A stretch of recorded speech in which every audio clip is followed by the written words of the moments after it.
So our group is Uber. My name's Elijah. My name's Sarah. I'm Skylar. And I'm Elise.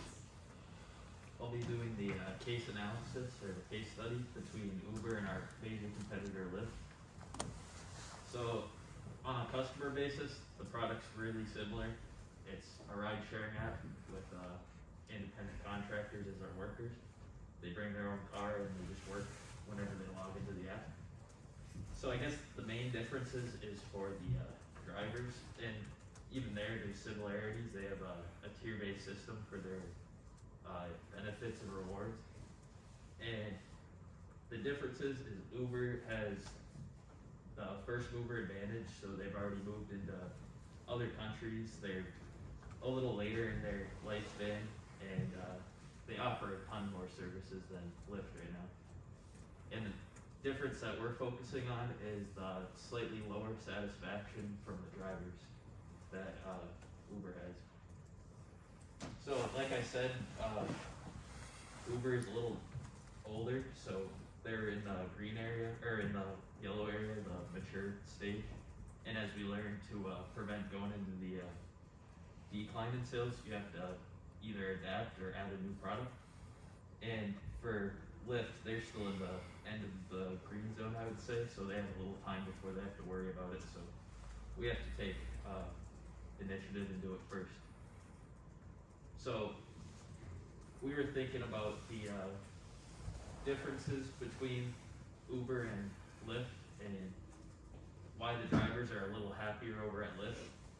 And the incentives for the two are comparable, but in the end, the main thing is, like, all these services are offered by both companies pretty much. They're similar, but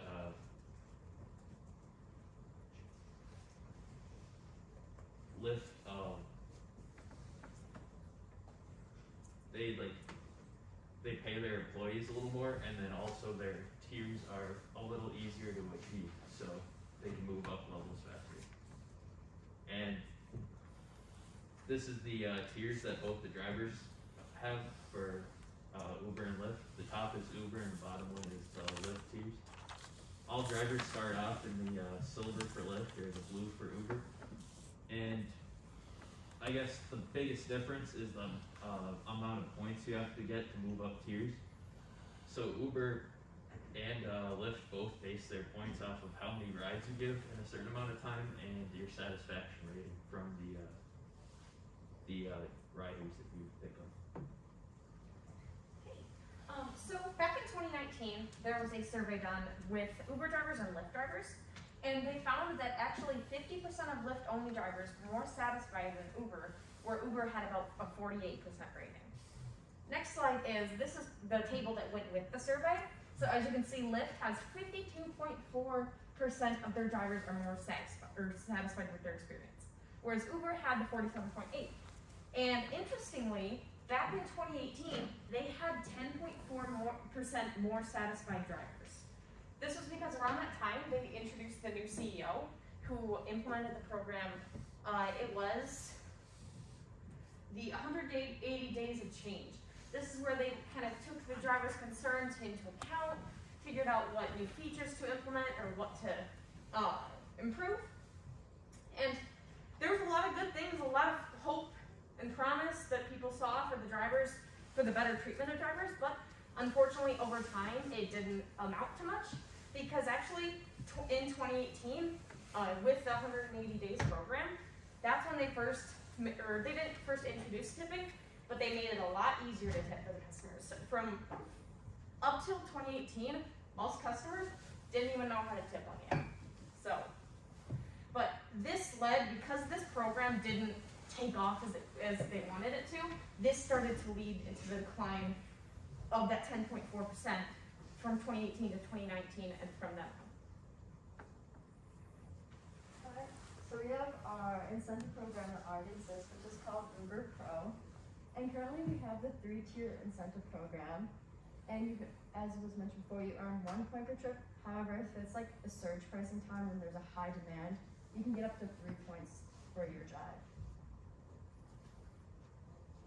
Alright, and this is just their breakdown of the Uber Pro system. And as you can see, you have to get to 1,000 points just to enter this like incentive program, which is a lot of drives, and that's over 3 months. So from January 1st to like April 1st, you collect these points and it goes towards the next 3 months. And this incentive program is currently only offered in some major cities like New York, Dallas, Detroit, Los Angeles, so only like really big cities. So this is why we want to introduce Uber Dining Club to get more satisfied drivers. We lowered the points we need to get into this program down to 500 points, and we raised some of the other percentages so it's easier, like versus the 3% cancellation rate for all the tiers, we go down to 5% cancellation rate and a 4.0 rating for our bottom tier. Some of the incentives that we want to work on are, we want to talk more about Arizona State University. So for the top 2 tiers, you can get free online tuition for you or a direct family member if you are in that top tier. And that's a huge offer, I feel like, and it's not really known about. And we have a huge amount of our drivers that are in the age of college. And if you can get free tuition on an online program, why wouldn't you want that offer? Another thing we're offering is cashback on gas, like we talked about. We just want to raise that percentage a little bit more. And we want to raise that to 3% for our bottom tier, and then 4%, 5%, and 6%. And continue that 1.5% extra cashback on gas for each tier if you go to mobile, which is like one of our partners. We also want to introduce an increase in pay. If you're starting on the bottom tier, we want 3% more pay, and then continuing 4% more pay, 5% more pay, and then 6% more pay if you're on our top tier.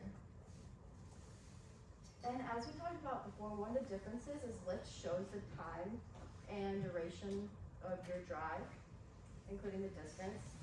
And we want to allow all of our Uber Dining Club members to be able to see that time and duration of their trip. We also want to offer for our top 2 tiers for them to see local drivers or local riders who need a ride, and they can kind of choose between these using the driver's ratings and how far that rider needs to go. And just since they're such a good driver for us, they can kind of choose what best fits their time. All right. So for the 4 Ps of this new service, it's already an existing service. They call it Uber Pro. We would call it our Uber Diamond Club, but it's a driver incentive program that promotes driver loyalty and also for them to be climbing the ranks and to strive to be a better driver and offer better services for us. And like Skylar was pointing out, there's different levels of it, and we want to offer the base level that's a little bit more attainable. Just overall, we want it to be a little bit more attainable, and so that drivers can keep up their good work. But they want to offer benefits for the drivers that might be less active in the 3-month period because of family concerns, educational concerns, all those kinds of things. For the place, like Skylar said again, it is only offered, their current program is only offered in like 7 major cities. So as Uber expands into smaller cities, but also bigger cities as well, we want to expand this program to all drivers, not just the big city drivers, to kind of, in a way, incentivize more drivers and more demand in smaller towns where we might not already have people. In the app, we would kind of promote this by after a driver completes a drive, they can it'll pop up, do you want to join our Uber Diamond Club? And if they wanted to, if it got a little annoying and they didn't want to join, they can dismiss it or turn it off completely. But we could also have print advertising in top cities, or we could also go on and promote more on social media like TikTok, Twitter, Meta, Instagram, things like that. Or we could also have commercials airing on streaming services like when you're watching a Hulu show and commercials pop up because you don't have Hulu Plus. And just use any avenue we can to promote this new service. And it is free of charge as it is already a free service and we don't want to add a paywall to it. So going on to how this would become a reality and how we can put it into the market, Uber has like its own database that collects from like all the apps like on each individual's phone called Uber Data. So just like again, like obviously keep that open, and the more rides that you do and the satisfaction, all of that data will go into one place. So Uber as like a company can see if this is successful and if the drivers are, you know, getting better rates, driving more, things like that. The product development, we've already kind of talked about that. And again, testing market would go into those big cities first. And hopefully from there we could expand, you know, from everywhere, like Chicago, Los Angeles, Seattle, into like all like the smaller towns as well. Updates, so basically that would happen through updates to the app.